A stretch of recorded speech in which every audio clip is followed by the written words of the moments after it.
Tuwa lang talaga ako sa bulaklak na to dahil gustong gusto ko lang yung kulay niya.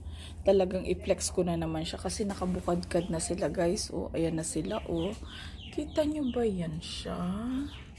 Ayan pa guys. Aray ko, baka mahulog ako. Oh, ang gaganda niya. Oh, di ba guys? Oh. Para siyang mga bumbilya. Tapos pag bumukad, oh. Oh, ang dami nila guys. Diba?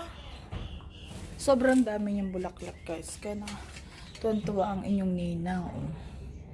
Ayan, naaanuhan pa ng ano. So, ayan nga siya. So, masyado lang ako nagiging ano talaga. Kaya, oh.